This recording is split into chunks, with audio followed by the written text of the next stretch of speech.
Hello, it's Zoë Routh here. And my question for you today is, how are you spending your day? And is it preparing you for the future of leadership? Let's find out. On Planet Human today, a very interesting story just recently. A 65-year-old Lithuanian man was stuck in the river. He was caught, his leg was entrapped in the middle of the torrent, stuck between two massive rocks, and a huge rescue occurred. Now, he was stuck in the river, the Franklin River, for 20 hours. That is a huge rushing river, very cold, very remote location. And they did everything they could to try and move the rocks. These were huge boulders. They weren't little things. And they couldn't free him. So they made the very difficult decision to amputate his leg just above the knee to save his life. And his leg was underwater. So he had water up to his waist, and he was in a very precarious position, and he was deteriorating due to hypothermia. The rescue proceeded, and as I'm recording this, he is in critical condition, surviving in Tasmania. What I wanted to share with you, though, was an article written by Rob Brittle, one of the rescuers. Rob, I have to admit, is a long-term colleague and friend from my Outward Bound days. I actually hired and trained and worked with Rob. So I'm very proud of him, to my association with him. He is a remarkable human, an extreme professional in everything. He was always a remarkable facilitator at Outward Bound and a trainer. He was amazing. He was just a highly competent individual. And he went on to become a paramedic. And now he is the intensive care flight paramedic in Tasmania. So he was called up to be part of this rescue. And he wrote this great article on LinkedIn. I'll share the link with you in the show notes, where he talked about what made it work. So they had over 30 people from different agencies collaborating to produce this. And I think what's useful for us is to look at what he saw as the critical factors that made it a success to save this man's life. And he said that they had repeated, intensive, team-based simulations. So they ran scenarios all the time as part of their training, so they could go into this automatic flow. Now, in your organization, you may not run simulations. However, you can run scenarios in terms of future planning to run worst case scenarios, best case scenarios, and to preempt what may come. And I think a lot of leaders and teams fail to do this well. They kind of are more reactive. So having scenario-based training, scenario-based thinking is essential to preempt the worst possible situations and capitalize on the opportunities as well. He says there was deep, authentic, interdisciplinary trust. This is essential for collaborative effort. So there was a number of different agencies with different, they had Swiftwater Rescue, they had the team that came in on the helicopters, they had medical practitioners, there was a whole bunch of them on the ground, and they trusted each other to do their jobs. How do we develop that as a team outside of that kind of particular area? Is that we have a deep understanding of our colleagues' expertise. And when we have a deep understanding of our colleagues' expertise, it actually supplies a fast-based trust. And through these collaborative exercises, we get to know each other, and then we can actually build relational trust on top of that. For the sequencing of trust, I recommend George Carceres's book, Build Better Teams, for you. All right. What else does Rob say? He said they were constant exploration of solutions. So they were iterating, and trying to find different solutions to the challenges to which they found themselves confronted with. And I love this continual exploration of solutions. How often do you just pick a solution and run with it in your organization instead of being responsive and continually iterating? So I think we can definitely adapt that principle. And he said at the heart of it, all of them were extremely committed to patient care, a collaborative shared mental models. So they had used a couple of different mental models in terms of their sequencing of how they prioritized their response and how they looked at and assessed a situation. And they shared these common mental models. From a leadership point of view, how this applies to you in your business is, what models are you using to think through the challenges that you've got? Here's an example of a mental model. Doing an environmental scan. I learned this years ago. When you look at what are the social, technological, economic, environmental, political, STEPO, organizational, and ethical trends. The acronym is STEPO, or there's another same acronym just spelled differently, PESTLE. which gets you to think through all the landscape issues across each of those diverse sectors. So we can do scenario planning. So when you have a common mental model like that, you can dip into a common way of thinking and get to solutions faster. So it was quite an extraordinary story in terms of a rescue operation, very traumatic for everyone involved, including the poor man who's now in hospital, and a successful outcome in that he didn't drown where he was. Hopefully he survives the amputation. And my thoughts are with him and his friends and family as they continue to go through this ordeal as I'm recording this. Congratulations to the rescue team who did an amazing job of saving this man's life on the river. So that is Planet Human.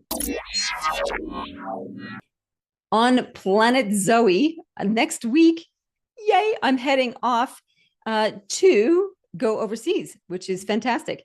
And I'm going to visit my family in Montreal and New Jersey, and then heading to Japan to ski in January. So a nice big break coming up. And in the meantime, I've got 3 books bubbling along. Olympus Rising should be out for pre-orders any second now. Power Games is going through its editing process for launch in May. And Olympus Dawn, yes, the final book in the series, is also scratching at my consciousness and will come into being next year. So that's Planet Zoe. What if and how might we? I'm interested in this topic of culture, and so is my guest today. And the question is, what if we could solve the problem of culture? How might we do that? In considering this question, I realized we don't solve culture, actually.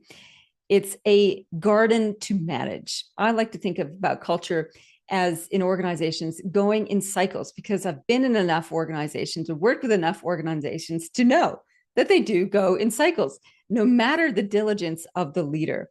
And what I find is that you have these phases where you're planting seeds for your culture, you're tending the plants, you're tending the relationships, and they start to flourish and you start to produce great results. And there's this maturation in the culture. And then things start to change. And there's this winding down, this sort of decaying period. But it doesn't have to be decay. It's more like a resting, regenerative, fallow time. And it's an opportunity for refreshing the culture, refreshing what we're on about, and just taking a break from the grind of producing results. And if we do that well, we can then plant new seeds and go into the cycle again. What often happens, though, is that there's a lot of attention given to starting off a culture, whether it's a new leader coming in or a bunch of people leaving. It's like, okay, we need to reset. So let's plant some seeds. Let's actively nurture the culture because we've had problems before.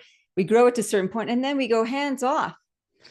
We just let that garden go rampantly wild, and weeds go all over the place, and things take off that you didn't want to take off. And all of a sudden things are dead and dying and decaying. And if we don't tend that part of the cycle where we need rest and rejuvenation, it goes into a putrid phase. So we need systems and practices to keep our garden healthy. I think we can acknowledge that we go through these cycles. It doesn't have to be despairing in the down cycle. It feels like a down cycle, but a resting phase. We can actually use our decision-making and our authenticity and our transparency to coast us through those whole cycles. So having really good systems and practices in place is essential. The secret ingredient, and my research has found, the thing that helps culture stop from becoming toxic is having this transparency around decision-making. That is the thing that people find the most irksome in workplaces. If you just tell us why decisions were made and how they were made, things go better. But when we have power games, people tend to hide those things because it's nepotism or not well thought out or not even thought about at all. So secrets ingredients are get your systems and practices in place. You can look at any number of my books for that, including Power Games that's coming out for help with that. And be transparent about your decision-making. And that will help tremendously in managing your culture garden. It's tea time in the office kitchen. And my guest today is Graham Wilson, otherwise known as the leadership wizard. Someone else called him that and he thought, oh, it sticks. I'll keep it. He's been a leadership consultant for 31 years, a good long time. So he's worked with a number of different organizations across leadership. He's the founder of Success Factory, an author and a long-term success partner for many, many leaders. And we have a really robust, in-depth conversation about what's required to lead culture into the future. Without further ado, here is Graham Wilson. Well, it's tea time in the office kitchen, tea talk, and with us all the way from between Manchester and Liverpool in the northwest of the UK, we have Graham Wilson. Welcome to the show. Hi, Zoe. A pleasure to be here. And I believe you're from this part of the world as well. So there's already a bit of a connection there as well, which is fantastic. Yes, my British heritage. Mum grew up in Derby, which is not far from there, and Dad went to uni at University of Manchester. So, yeah, my British roots are all over there. And I was quite the British file as a kid growing up, wanting to understand where I came from. And I still have a love of all things British, including tea. Though this is absolutely, yeah, I love that. My grandmother was a stickler, and it had to be made in a certain way and poured in a certain way in a particular cup that she liked. She never liked tea bags; it was always tea leaves, and so it is a very, very British tradition, I guess. Really, yeah. Absolutely, yeah. It's been a huge part of the development of the British identity and habits and empire, really, if we're going to go down that road. But we're not going to go down that road. Yeah. We're going to avoid talking about history and focus more on the future. And one of the reasons I was super interested in speaking with you is because you've got big thoughts around the future of leadership. And I want to explore that. And I know when I do thinking about the future of leadership, I start with looking at trends. What is affecting leaders and businesses right now? So from your point of view and your research and your experience, what are the trends that you're paying attention to? It's really interesting, actually, and I think these trends have been around for a while. I think obviously the COVID pandemic has highlighted a lot of them, but for me, I think it's the pace of change is a big factor that I'm seeing, and the fact that as leaders, we were educated for a world that doesn't exist anymore. So a lot of the learning that we do actually is helping leaders to unlearn some of the beliefs and patterns and behaviors they've learned from the past, and look at how do I now lead in a world that's moving so fast. And it's quite interesting when I think about a lot of our corporate clients, which are many are global. So this is across the globe, is that they're finding it tough, and marketplaces are tough. And when you start to dig in and start to analyze, well, why is it so tough? I think a lot of us, haven't realized, I guess, the rules have changed, and we're still leading in a way that is not conducive to effective ways of working and results in today's world. So for me, I think the easy way to describe it is that we're now in a world where the pace of change is faster than our ability to keep up with it. And if you then think about leadership, leadership is contextual. And the reason we started Success Factory all those years ago, one was to obviously create a business that would give a great life for me and my family, but more about the fact that I was finding many organizations were overmanaged and underled. And I think that's amplified really over those years. And my job really is, and I guess your job really is, to get people to start thinking around actually the way you're educated is actually causing you to make choices in behavior that perhaps aren't relevant today. I'll perhaps highlight that with an example, if I may. That'd be great. Probably helps. So if I go back to school and I think about my school experience, which was amazing, but it was all about memory. It was all about passing exams. It's all about being perfect at everything, and it wasn't really about highlighting what my strengths were and playing to those strengths. An example would be in the classroom is that if for example, the teacher asked you a question, we're programmed, aren't we, to think about it ourselves. If we know the answer, we put a hand up, and then the teacher would then tell you whether you're right or wrong. And I often ask leaders, I say, so what would happen in your school if, when the teacher asked you a question, you got together in a little squad or a little group or a team and debated the question? Oh my God. And the answer is always, well, we probably would have been told off. We would have been sent out the room for being noisy or whatever, or being disruptive. And so I think when you look at that, I think what happens, and I see this play out in business today, is a lot of people have this mindset that says teamwork and collaboration is cheating. and it's really hard for them to actually start to collaborate and start to work in an effective way. And you see that, don't you, in the way that we set up our organizations, with subject matter experts and silos, which really mirrors what happened at school, where we had different classrooms with different teachers who were experts. And I guess, that's, the opposite of what we're trying to create now in a world that's moving so fast, where I guess as leaders, we don't always have all the answers anymore. There's not a teacher that has the answer.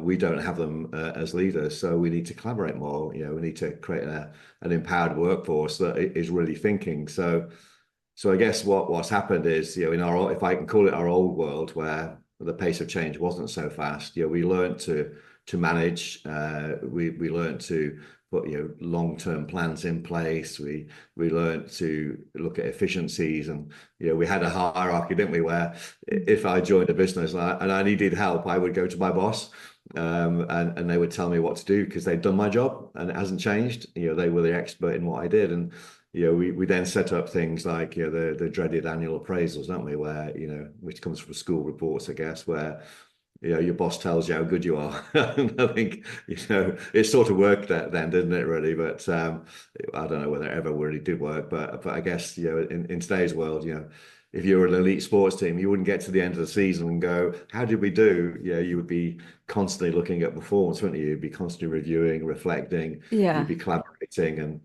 as a famous coach in Ireland, ex-international player, talks about, well, if I'm the coach, why would I rely on one brain, when I've got 30 brains? So I think those sort of things are really what's impacting, really. So I guess for me is, in terms of the trends, really, is, I mean, obviously there's our, things like AI, which is obviously a hot topic at the moment, has been for a long time, I guess. Cyber attacks are another one, aren't they? Which is, quite often when we're working with leisure teams, the technology that we require to run a business now is immense. I can certainly remember, back in the day, running businesses without any emails, and having to meet people and talk to people, and which was a lot different than it is today, I guess. It is absolutely a very different world. In some ways, so much slower, but I remember it not feeling slow. No, no, It felt yeah, as immersive as life yeah, does now. yeah, And yeah, I think it's useful in some ways to cast back to those days, yeah, not to like back in my day, but to yeah, realize how differently we are operating and how technology has enabled us to get to questions and to answers so much more quickly and efficiently. And I think yeah, that's incredible. yeah, And it comes with its, as you say, like a whole bucket load of stress as a result of that, because we're not necessarily equipped, as you mentioned, for a world that is so dynamic and ever shifting. mhm, I want to pick up on absolutely. something that you said, Graham, about needing to unlearn beliefs and patterns. Now, you mentioned you used that example of the schoolroom to illustrate at least one of those. Are there Yeah. any other beliefs and patterns of behavior that you think leaders need to unpick for themselves and or with their team? Yeah, I think the big one is around, as a leader, having the answers. I see that a lot, where I guess in a world where the technology and the data we have is amazing. And I often hear this phrase, we're data rich but intelligence poor. Mm-hmm. And I think we are blessed these days, aren't we, with copious amounts of information and data that we can use. And I think sometimes we naturally fall into the trap of a leader thinking, I need to know all the answers. I need to work out what the answer is, and then I need to then be able to then tell my team what we need to do. And I think the way to shift that in today's world, if we're in a world which is very volatile, uncertain, complex, and ambiguous, that wonderful VUCA acronym that actually came from one of my backgrounds, which is military, which is Mm-hmm. how do we deal with the fact that we don't know what the enemy, actually sometimes we don't even know who the enemy is and where they are. So how do we deal with that situation? And I guess the way you deal with that, really, of course, is through what they call the military mission command, which is, as a senior leader, your job is to give direction, to share the mission, and then it's to have the team around you have the skills and capability and motivation to work out how to solve it, how to achieve the mission. So I think in today's world, what this concept of over managing and under led is is something that we're actually working on with a lot of leaders. I'll give you, it obviously helps with examples, doesn't it, to see this, Yeah. where you've got a commercial team that's got a new sales director, and he's been in post for quite a while, and things aren't working, and we'll get a call as a training provider to say, look, Graham, can you come and work in my team? The sales skills aren't as good as they could be, their leadership skills aren't as good. Could you put together a journey to take us to where I want to get them to? And not knowing the sales director that well, and not knowing the sector very well, one of my first starting points is to just go and listen really, and observe, and find out what's really going on, and ask lots of questions. And during that period, I remember going out with a lot of these salespeople who had great reputations with their customers and were really good at asking questions. But I noticed that whenever we went out, it was either a Tuesday, a Wednesday, or a Thursday, and never a Monday and Friday. And I thought, that's quite interesting. Why is that the case? And of course, what it was that the sales director, which was certainly old world thinking leader, which was, I need to know what you're doing. So on Monday, I want you to create a plan for your week about who you're going to see, what you're going to see, what the expectations are, what the numbers are going to be, and create almost like a weekly sales plan. And then I want you to send it to me. So they did. That's what they did Monday morning. They did that, as well as answering lots of emails, and send it in on Monday morning, at which point he would then read it, change it, and send it back. So there's no point going out on Monday. So they did go out on Tuesday, Wednesday, Thursday doing their selling bit. And then guess what they had to do on Friday? Report back. Absolutely, create a report. So that's what they did Friday morning. They send it into the big boss, and then they'd have a conversation, and that dreaded sort of update meeting that a lot of people used to have in it, where it's not really a meeting, is it? It's a series of one-to-ones where you have to answer for what you've actually done. And I came back and thought, well, I've got nothing to lose here. I need to really say it as it is. And I said, I really feel that the problem's not really with the team. The problem's with you. At which point he recoiled, and thankfully he took breath and realised. And we've been working ever since, and the transformation has been brilliant. Where I said, you've got a team which are incredible. We just need to trust them. And you need to get out of their way, give them direction, help them, support them, enable them, give them that autonomy, and you'll be surprised at what they can do. And guess what? Lo and behold, over a period of time, without any extra sales training or leadership training, they are now, getting record scores, and they're really engaged and really working well. And I think if I look at many teams that I've seen in the past where they're overloaded with meetings, overloaded with report writing, they're overloaded doing things that aren't really adding value, and missing that human connection, I guess. Well, the human connection piece didn't seem to be missing in that, unless that was part of the solution in that story. It was more like the over management, as you said. Yeah, and absolutely. Yeah. So that would basically, by getting rid of that, make a plan, let me review it, and then report back. That took away essentially 2 days of admin for those people, and basically said, okay, you know what you need to achieve. If nothing, the goalposts haven't changed. You got to sell stuff, and you need to get out there. So create a plan and see what you can do. Yeah. Tell me a little bit more about the human connection piece and how that fits into your revolution. Yeah, I guess I threw that in the end, didn't I, really? And I guess that's sort of, in hindsight, is the team had never really been set up for success. There was some new people came on board. When a new senior leader comes on board, they tend to bring a couple of people from their previous business, don't they? And so there was essentially a new team, and they hadn't really spent time together. So they hadn't really set their team up for success. And I guess in that environment, you're out there on the road doing your own stuff individually, but you're also a team as well. So most of the intervention we had really was really about building that psychological safety, building trust, and getting people to know each other. Understanding the fact that we're all different, what our strengths are. How do we play to our strengths? Understanding people's career journeys, their personalities, all those great team elements. But they are now sort of a team which is very proud. It's one of the things I noticed when I left the military was the lack of, well, two things really. One was a lack of care for each other. Mm. And the second thing was a lack of pride, and being part of an elite military team, you're very proud of being in that team, and you do anything to be part of that team. Whereas in business, it didn't seem to happen like that.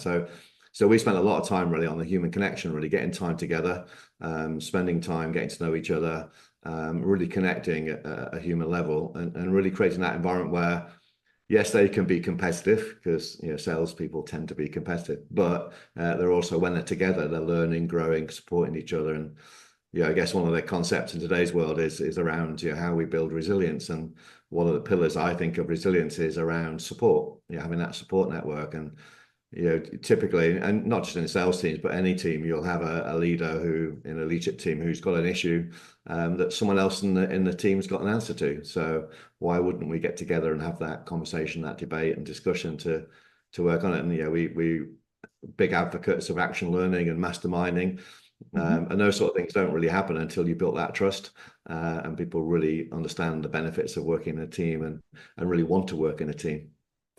I like your observations. I really, that what's sticking in my brain that is your observation, the lack of pride of being Yeah. part of a team. And I hadn't really thought of it through that lens before, but you're right. Like if you talk to people, there's not many that would say, I'm proud to work at such and such an organization. When you ask them where they work, it's kind of like, I work at such and such. Yeah. And then the conversation is kind of over. I'm not like, It's I'm true. proud. Well, so when you ask people what they do, they always tell you their job title, don't they? They don't really talk about the purpose, the impact they have, the value they add, and I think that's a shift really. That certainly in today's world, I think being more purpose led, understanding the difference you're making. If you think about that sales team as an example, Yeah. it's not about the product and services they're selling. It's about the problems they're solving for their customers, and the impact that has, and the impact that has on a wider society as well. So I think that whole concept of being purpose led. When I work with teams, the first thing I do with a team really is to obviously build that rapport with the team initially. So we'll do a series of one-to-ones just to understand where they're at. But when the team's together for the first time, what I tend to do is I tend to ask them before we start anything. I just say, look, if you don't mind, I'd like to ask you 6 questions around this team before we start, just to understand where we are. And the 6 questions really are, number one is on a piece of paper on your own. I normally tell the team working cheating story just to put a little element, get them thinking around the fact of collaboration. But I asked them on their own, just write down what do you think the purpose of this team actually is? That's the first question. And the second question is, what motivates and demotivates each member of your team, and what's their top skill, their top contribution to the team? Number 3 is really around, I guess, their performance criteria. How do you know you're successful as a team? And then we'll talk around, their values. What are your team values or principles that guide behavior and decision making? Then we talk about process. What are your processes? And that typically tends to be in leadership teams, tends to be the meeting cadence and the different types of meetings they have. The sort of weekly, monthly, strategic sort of stuff. And the final question is that one that we mentioned there is, what are you most proud about being part of this team? Or sometimes I'll ask the question, how would you want this team to be described? Or I'll sometimes say, what do you want to be famous for? And then what we do then is we share those results, and in a team that's really been set up well for success, the answers are going to be similar. But in most teams, you'll find they haven't got a clue. They haven't really got a common purpose. They don't really know what motivates and demotivates each other. They haven't really thought through the criteria for success as a team. They've got processes in place, but they're not really stepped back and thought it through and crafted what they really need. They've just evolved, and it's normally too many meetings normally. And the final bit, they've not really ever thought about what do we want to be famous for. So we then spend time really creating an environment where they can connect at a human level, but then start to have these debates and discussions around what they should be going forward. What we find then is that it really builds a team. And once we've done that in place, then we can start to then share with them all the tools and collaboration tools, and help them to really improve their meetings and how they solve problems and how they interact with each other. So it's quite a nice process to go through. I love those questions and I love those kinds of conversations with teams because you're right. Like many teams don't invest in that kind of framework Yeah, to actually talk about yeah, how we're going to show up and work with each other today because it's actually a necessity, as you mentioned, like the context in which you find yourselves, just the volatility and uncertainty. How do we yeah, how do we create some sense of certainty through that? Well, we do that through support and understanding of one another. We can be certain around that. We know that we have yeah, each other's back. We know what our purpose is. The how we're going to get through each challenge, don't know, but we'll problem solve it together, is the yeah, certainty keel that can help us get through those choppy waters of yeah. chaos. I think you're right. When you're in chaos and you're in complexity, one of the things that I learned in business was, well, actually, it started in the military where they have a concept which is called taking the knee. So when you're in a combat Taking the situation, knee taking the knee, it's called, yeah, and it's sounds basically Game that of Thrones. yeah, you're in a situation where you got your best laid plan, and your plan never stays the same. And you're chaos, and everything's kicking off, and you've got no idea what's going on. Is you just got to stop and slow down, and taking a knee is to get down and just collect together and go, right, what on earth's going on?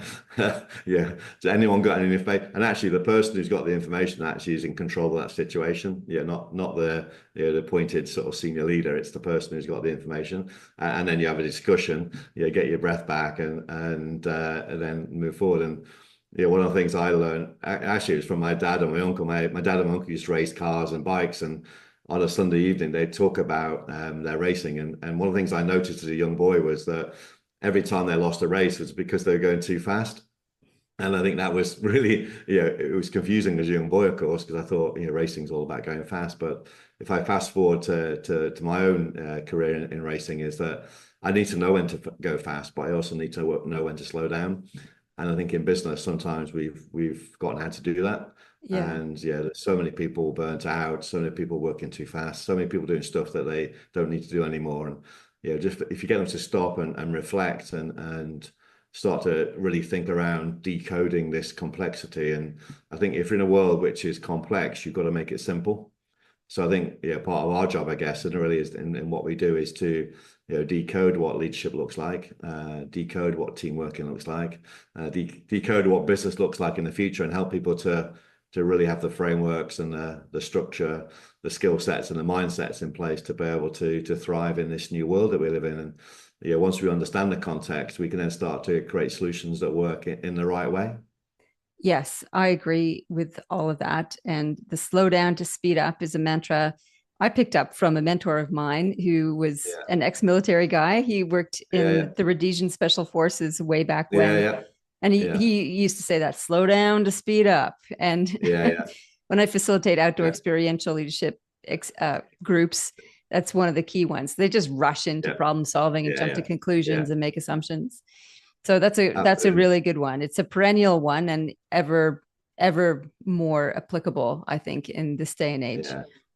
Um, I when I left the military, I joined DuPont, and if you're aware of the DuPont story, is that they built a business based on safety, mainly because they made their money making gunpowder in America, and then sadly they had a tragic accident, which is they blew up the village, and from that point they on, blew up a yeah, village, a village, yeah, they were a making whole gunpowder, and village. it was it wasn't a good experience, let's say, but Oh, it caused them to really stop and think, and the whole mantra in DuPont was to build a business based on safety, and the concept of that was stop, think, and do.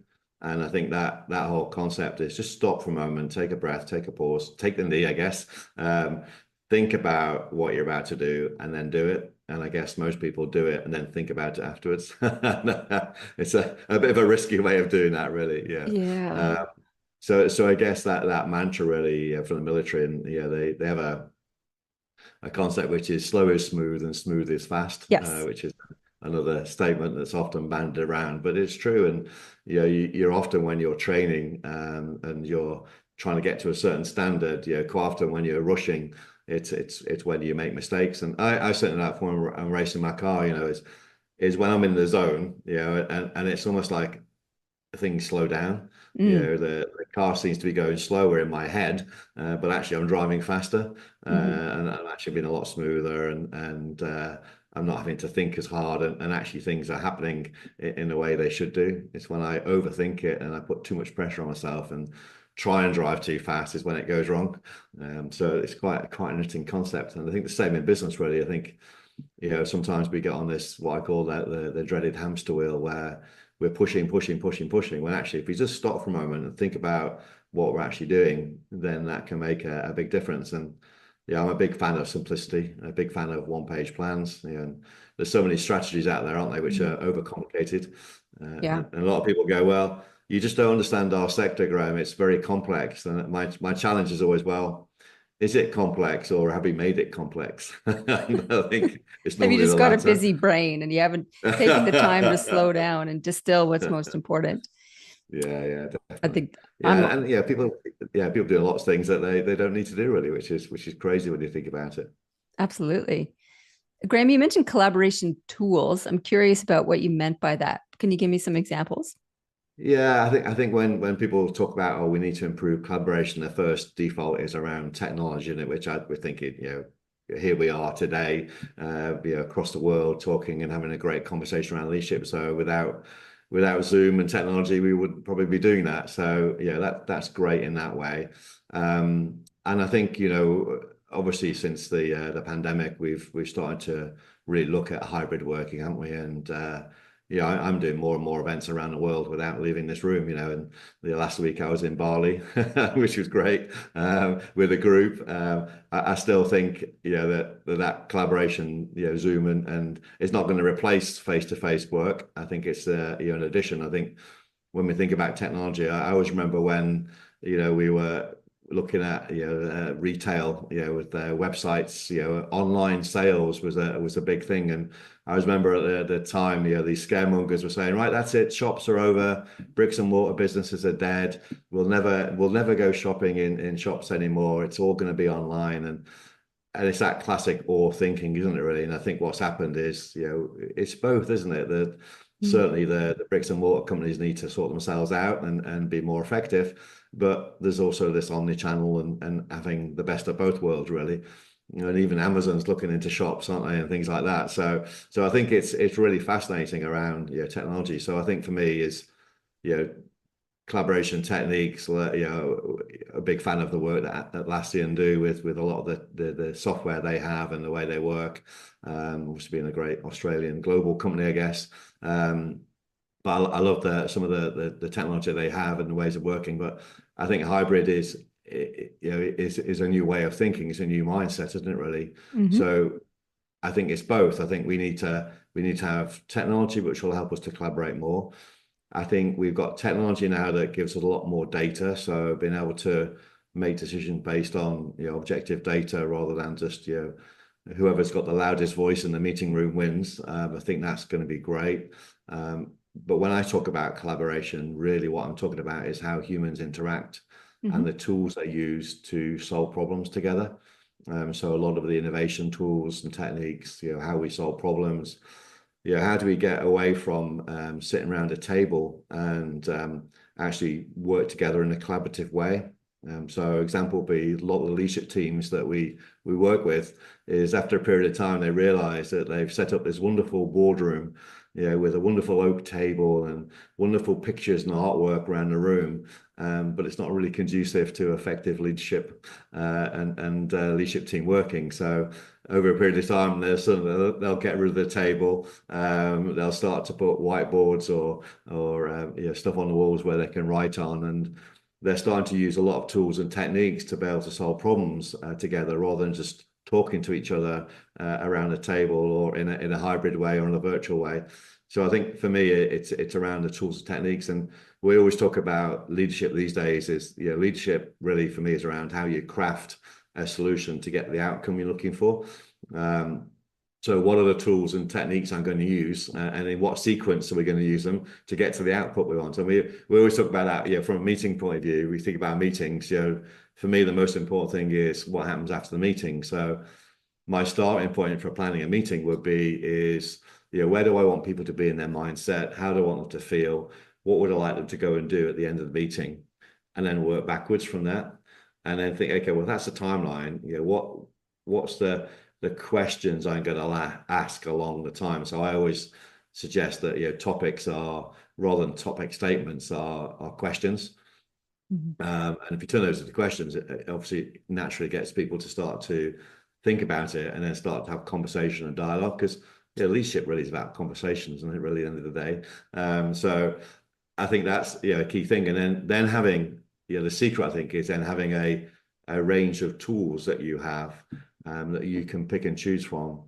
Like, for example, radiant problem solving or World Cafe, or Mm-hmm. a host of other techniques that we might want to use. And I think that's the art really of leadership these days, isn't it? It's to think, well, these are the outcomes I need, but what do I do to get there? So I think a lot of people have never Yeah, been taught how to collaborate, and I've got a absolutely. thousand examples, where people have sat around a table for years and years trying to solve a problem. You get them to stand up and go and draw the problem on the wall, and then work out, step by step, what ideas do we have? What do other people do? All that sort of stuff, and all the brainstorming techniques that we Yeah, have, and sort of six thinking hats, aren't there? And there's tons of them, aren't they? But I think for me, it's around using techniques and tools to enable that collaboration. And I think taking that wider, I think we talk about the future of organizations. I think for me, I think the mindset I have now is that obviously it depends on what job we do and whether we're in manufacturing or service or whatever. But if you're a leader of a business, your desk is wherever your laptop is. So yeah, that could be at home, it could be in a cafe, it could be wherever it is. And the head office, if I can call it a head office, which is probably the wrong phrase these days, is more about a support office, really, an enabling tool. And it's the cultural center, and it's where we go to collaborate. So we need to get rid of desks, and we need to get rid of titles and small little rooms, and start to create collaborative spaces where we can come and connect, really live our values, understand what the business is really about, have that human interaction, and be able to create an environment where people can really feel connected still. One of the big challenges in the military was, how do you get people out in the field but still feel supported and connected? And when they do, they'll perform at a higher level. So it's exactly the same that we have now really in business, is how do we get people to really connect with the culture, the purpose, the values that we have as a business, and then how do we then enable them to have the time they need to be able to work when they want? Why should I force people to commute for 2 hours and work 9 to 5, when they could be more effective at doing a couple of hours in the morning, and a couple of hours, drop the kids off at school or whatever, a couple of hours before lunch, and a couple of hours after lunch, take the kids, pick the kids up from school, have a wonderful tea, and then do a little bit more in the evening if they want to. Why do I have to control that? And I guess for me, it's around, how do we get leaders to really start to trust people, and get people to work through. I hear these horrible sort of software programs, aren't, which are monitoring how often you move your mouse and things like that. I think it's oh, horrendous, really. You know, I yeah, trust you to bring in several million of revenue, but I don't trust you to choose when you work. Some of the processes when you look at business is just crazy, aren't they? I mean, I was out with a senior director of a business that's responsible for 420 million pounds worth of revenue for the business. But they can't have onion rings on their evening meal because it'll take them across their allowance of £23. oh my Thinking, God. hang on, someone's made a mistake somewhere, and they've now they're actually sort of affecting everyone else by having a policy on how much money they can spend, rather than saying, look, we trust you. You work out, treat it like your own money. But if you spend a bit on that meal, cut back the next meal, sort of thing, and trust people to do that. Where we tend not to do that, and manage people effectively in that way.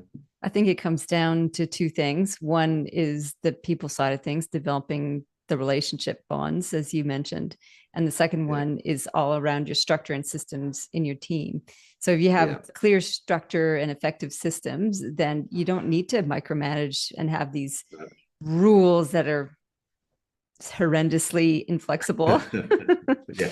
Like you have to do your annual appraisal, or you have to have so many one-to-ones and all that sort of stuff. And Yeah.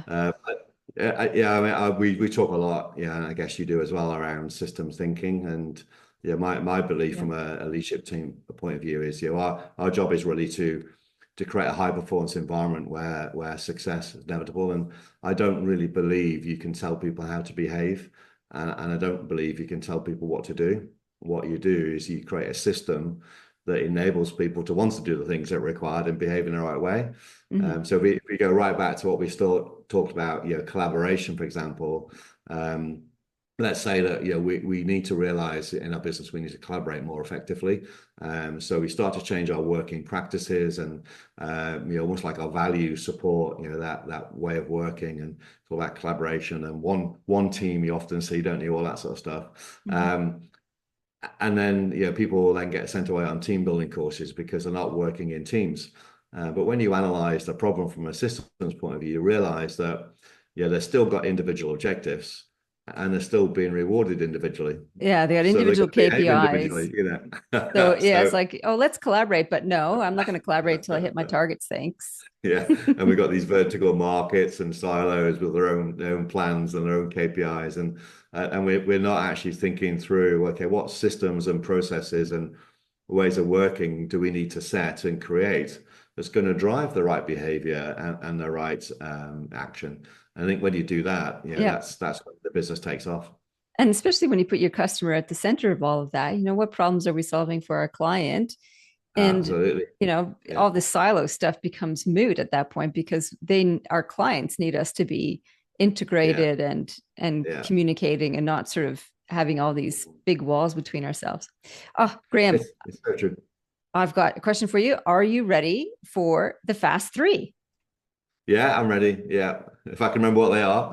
Well, I'm going to Let's ask see. them, Let's so go don't for you it. This is going worry. to be live. This is. Yeah, let's see. Okay. Number one, what is the future technology you most want right now? I think it goes back to that collaboration piece, and be able to have the right data at the right time to be able to make the right decisions. Okay. Number two, what's the best tip you ever got for leadership? Well, that's got to be speeding up by slowing down. Mm-hmm. Nice. Number three, what are you reading or listening to right now? I'm obviously written loads of books myself, and one of our team, Success Factory, has just written a book called No More Boardrooms, and he's really passionate about how teams interact in meetings. So I'm really going through that, really, which is really exciting, around a series of tools and techniques to make meetings more effectively, whether that's face-to-face, virtual, or hybrid. And he's written a fantastic book around that. So that's on my list really at the moment, and that's what I love doing. But I also love listening to high performance podcast, Diary of a CEO podcasts. I love those concepts, but obviously hungry for learning. That's very cool. I look forward to knowing and reading more about No More Boardrooms. That sounds awesome. And so that Yeah. was the Fast Three. You Thank you, Zoe. survived. Yeah, I know you sent them before, and I looked at them, but I thought, oh, I can't remember what they That's are. good. Then it's obviously the stuff that matters most will percolate to the top. Yeah, Now, definitely. Graham, what can leaders do right now to take advantage or to be more prepared for the future when it comes to leadership? I think in a world that we live in, which is so complex and uncertain, is we've just got to stop, haven't we, and start to think about, what is it we really do from a habitual and a behavioral point of view. I think the only thing we're in control of as leaders, I think, is our behavior. So, we've got to choose wisely. And for me, decoding leadership is that we need to really fully understand who we are, and really do some self-awareness stuff and self-realization stuff, and really understand what your strengths are, and then build a leadership brand which is really built on your strengths. We're all different, we all have different strengths. So I'm a big fan of authenticity, and finding a way that leads in your way. I think sadly we're pigeonholed, aren't we, and we're told what great leadership looks like, but actually the secret, I think, is to find a way that works for you. You can certainly be more resilient if you do it in that way, and be proud of who you are, really. And I think we don't have to be the same as everyone else. The beauty lies within who you are and that authenticity. And one of the things my grandfather always said to me was that leadership really is about being real.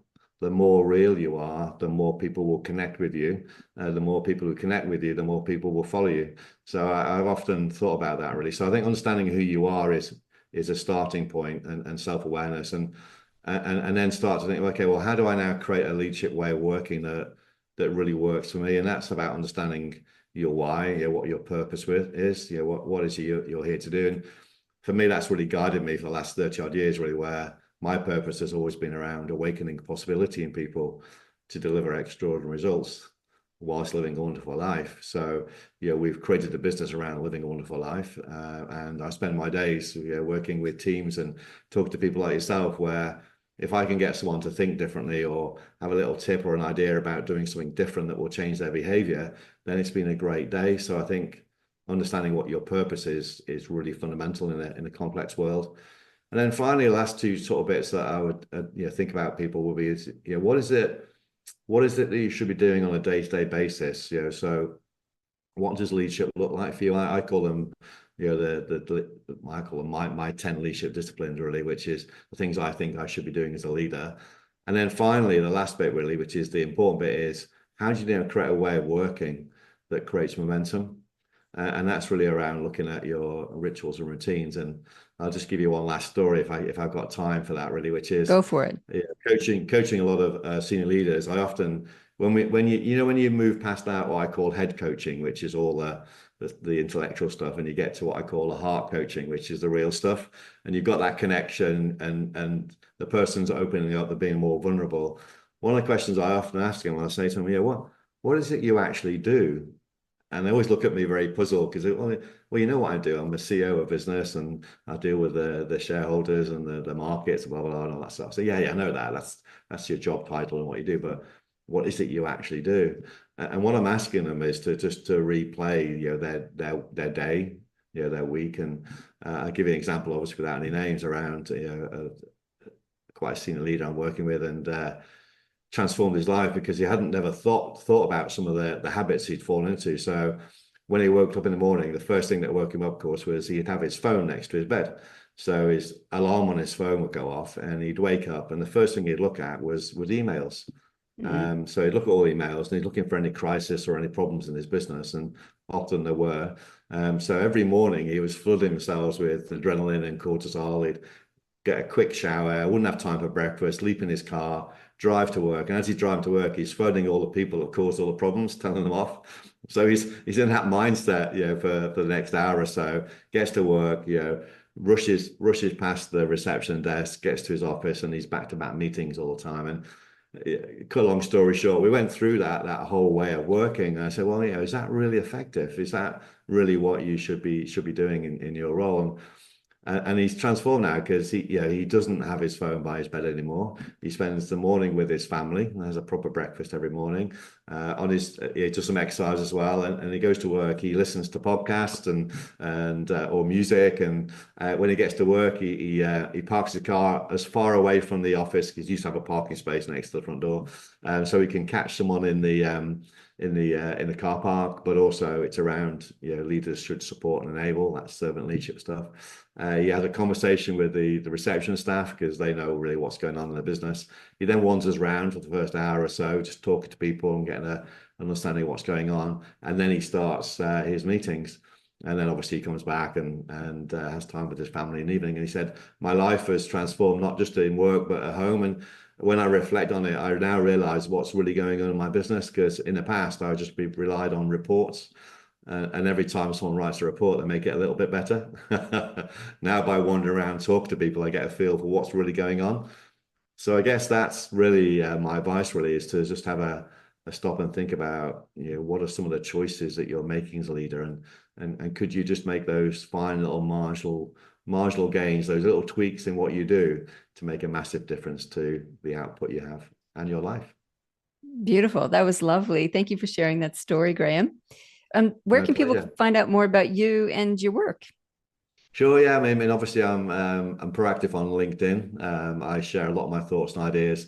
We were saying before the show, wasn't it, that what I tend to do is, if I get asked a question by a client, I tend to then go away and write an article about it, just to get my thinking together. So I share a lot of thoughts and ideas on LinkedIn.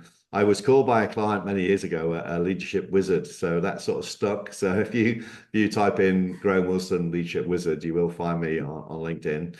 I've also obviously got our corporate website, which is the successfactory.co.uk. And there's also a personal website, which is grahamwilson.com. So they're probably the easiest ways to find me. But feel free to connect with me. Feel free to make contact. And if you've got any questions, I'd love to have a debate around leadership. Sounds fantastic. Thank you, Graham. That was really beautiful. I resonated so much with your observations and insights and thoughts on what the future of leadership is all about. And it's about care, compassion, and collaboration. So thank you so much. My pleasure. Thank you very much. On Read to Lead, we have a new book by Keith Ferrazzi. I want to put an N in there, Ferrazzi, but it's Ferrazzi, Keith Ferrazzi. You might know him from the very popular book, Never Eat Alone. And this one is Never Lead Alone, Never Lead Alone, 10 Shifts from Leadership to Teamship. And it's a solid book. It is got some really good practical advice on how to build a sense of team and everything from how to run reviews and collaborative feedback to one another to including agile practices. So I think this is a really useful, practical book that you can add to your toolkit. Really easy to read, really easy to pick up and use as a team. So yeah, good one, Keith. That's it for this week. I do hope you enjoyed the show. If you have something you'd like to say, I'd love to hear it. It makes it more of a conversation. Email me, zoe@zoerouth.com. Write a comment on one of the social media platforms. Subscribe in the app that you're listening to, or become a podcast insider where you get the secret background tip sheets and other bonus materials that go along with each and every episode so you can deepen your insights, share with others, and look smarty pants at your favorite party or water cooler. In the meantime, live with grace, lead in service, live well, lead well.